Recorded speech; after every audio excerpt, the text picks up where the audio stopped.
Sama ketika kamu marah sama istri kamu cantik, lasti bizaujati. Terus bojomu takok, berarti aku bojone wong. Lho aja ngawur. Kan Yeman juga kan? Eman kan? Jadi makanya di semua hukum itu selalu kalau masalah ungkapan kalimat itu kira-kira yang mirip la yu'akhidukum wa billaghwi fi aimanikum, karena bawaan kalimat spontan itu pasti ada.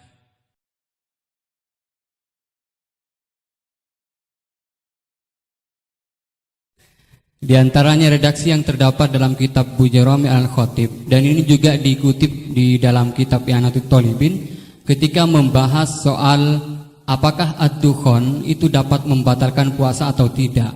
Dukhon yang dimaksud di sini adalah dukhon yang masyhur dengan kata at-tutun atau tembakau, atau dalam konteks sekarang mungkin rokok. Itu kan ulama sebetulnya berbeda pendapat, bukan hanya dalam apakah membatalkan puasa atau tidak, bahkan hukum rokoknya aja ulama sudah berbeda pendapat. Tetapi kemudian ada redaksi yang menarik bagi saya cukup muskil, yaitu beliau tiba-tiba mengatakan begini, la'anallahu man ahdatsahu, semoga Allah melaknat orang yang memproduksi rokok. Itu penting digarisbawahi, la'anallahu man ahdatsahu. Man ahdatsahu bukan man ista'malahu.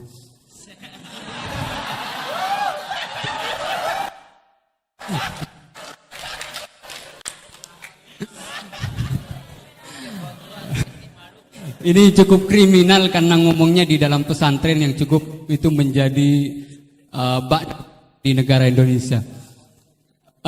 Kenapa ini ada laknat semacam ini? Karena katanya fa innahu minal bid'il qabihah.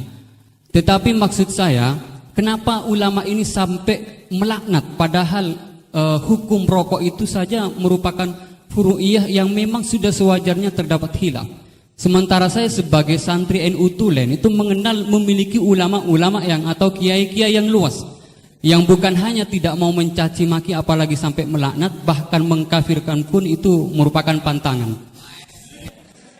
Sehingga pertanyaannya ini unik, setelah saya cek juga ada dalam kitab Kasyifatus saja yang kita tahu itu pengarangnya orang Indonesia, walaupun mungkin NU belum hadir pada saat itu.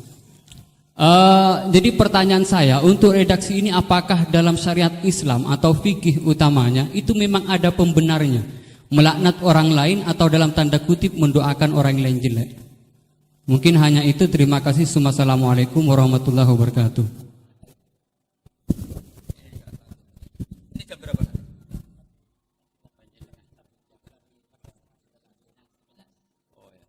Bismillahirrahmanirrahim. Semoga Allah mengampuni Pak Wahid. Itu takbir itu ngawur sekali. Itu Syekhul Akbar, yang dimaksud di situ Ibnul Arabi. Itu termasuk statement sing mimma yuhaddaru bih. Jadi yuhaddaru anhu. Termasuk fatwa-fatwa yang orang harus menghindari. Apalagi itu justifikasinya wa atba'u syafi'i la yabamuna. Sampean lihat di semua kitab usul fikih itu masyhur itu ibtalul istihsan. Termasuk di kitab Sayyidina Muhammad Syari'atu wa Al-Khalid. Semua kitab usul fikih Imam Syafi'i menolak istihsan apa menganjurkan? Menolak. Sekarang keyakinan orang banyak Imam Syafi'i menolak, dengan satu orang Imam Syafi'i memuji. Jumhur versus wahid satu orang. Doakan ya semoga Allah memberi tobat. Loh, saya tuh tahu betul itu. Jadi itu kan seseorang satu, yaitu Ibnul Arabi, mengvonis ashabu syafi'i la yafhamuna. Padahal di semua kutubus syafi'i, jumhur, memang mereka tahu kalau Imam Syafi'i itu menolak istihsan. Jadi itu jelas manistahsana faqat syara'a itu kalimatu dzamin minhu, bukan kalimatu madkhil. Itu jelas ya. Nah, yang menyangkut rokok tadi saya kan sudah mengulang. Kalau rokok dengan arti rokok itu kita ngikuti guru-guru kita, tidak pernah mengesahkan orang puasa yang rokok. Jadi ini bukan masalah furu'iyah, karena tetap dianggap ain. Jadi ini saya sendiri secara pribadi, dan kalian harus setuju karena anut guru-guru kita, kita tidak akan mengesahkan orang puasa merokok. Karena dukhon itu termasuk ain. Selain itu tidak perilaku guru-guru kita. Nah, soal khilaf tentang rokoknya sendiri, tidak urusan dengan puasa loh ya, saya ulang, tidak urusan dengan puasa. Itu karena memang tadi malam yadul kan al aslu fil asya al ibahah kan malam yadulat dalil ala tahrim. Jadi ya taruhannya halal dulu, tapi tidak urusan orang puasa. Saya ulang lagi loh ya. Karena salah paham ruwet. Nah, kalau masalah laknat tadi, laknat itu ibaratun anil bukhdi. Jadi tidak laknat itu tidak harus yang orang itu harus kesampaian lah kira-kira. Jadi kalau sampean tanya hukumnya melaknat orang mukmin gimana? Jelas di Sulam Taufik laknul mukmin itu tidak boleh. Tapi manusia itu tidak cukup punya bahasa untuk mengekspresikan kebencian atau tidak suka. Kadang-kadang spontan terlontar kata apa? La'anahu. Jadi itu hal-hal yang bawaan sabkul lisan. Itu kan sama dengan orang Arab bilang la wawah. Karena nggak bisa dihindari. Makanya di bab tolak, dengerin ya bab apa? Ketika seorang suami marah sama istri terus bilang gini, lasti bizaujati, kamu itu tidak istri saya. Itu tidak dimasukkan sorihut tolak, tapi masih dimasukkan kinayatut tolak. Karena maksudnya lelaki ketika sadar tadi, kamu seperti ini tidak seharusnya. Seakan-akan perilaku kamu tidak perilaku seorang istri. Sehingga itu tidak dimasukkan sorihut tolak, tapi dimasukkan. Padahal kalimatnya jelas, kamu tidak istri saya. Tapi itu kan bawaan emosi.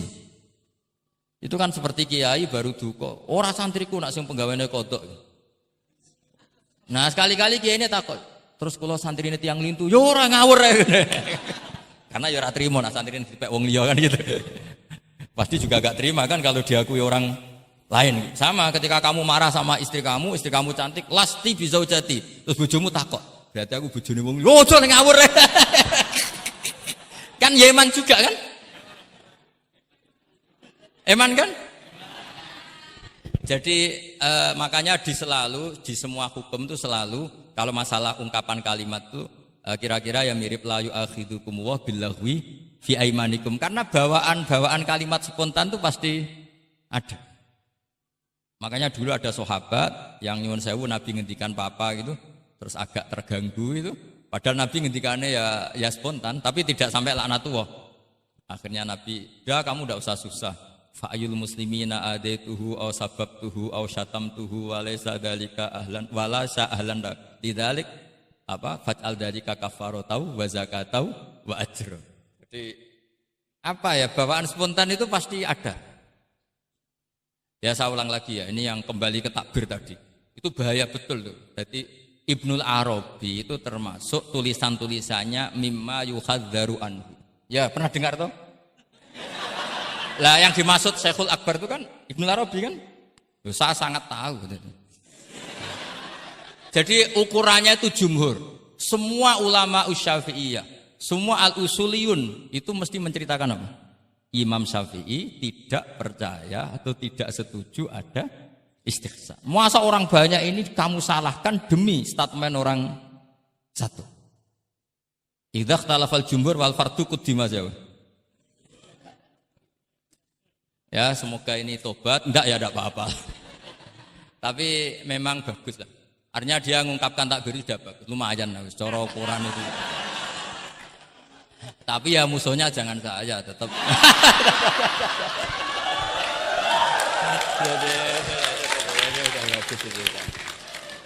Kalau ada yang jauh seperti Abdul Wahab Wartab memadukan yang Oh enggak mungkin, itu memang salah.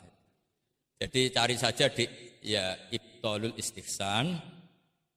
Ya pokoknya walhasil ashabu Syafi'i semuanya menolak istihsan. Wong Imam Syafi'i butuh gini.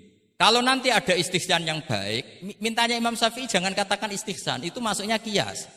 Karena kalau kias kan ada makis, nginduk ke makis aleh. Lah makis aleh ini ada nasnya.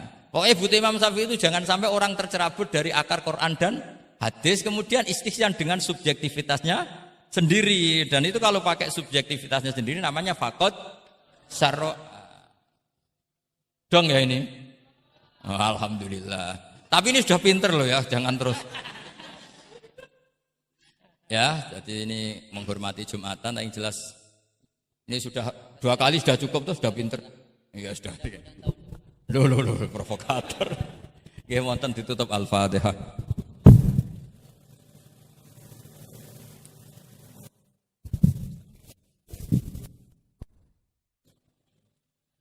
Baik, sekali lagi saya ucapkan terima kasih kepada Gus Bah dan saya mohon ampun kepada Allah dan minta maaf kepada beliau. Memang tujuannya bukan untuk menyaingi ya, tapi untuk supaya sampai tag itu kepada beliau. Biar tingkat kebedaannya berkurang dikit misalnya. Tapi bagaimanapun saya kalah memang. Okay. Ya, kita tutup dengan bacaan surah Al-Asr 1 kali bersama-sama. Bismillahirrahmanirrahim. Wal asri innal insana lafi husrin illa alladziina amanu wa amilus solihati wa tawassaw bil haqq wa tawassaw bis sabr.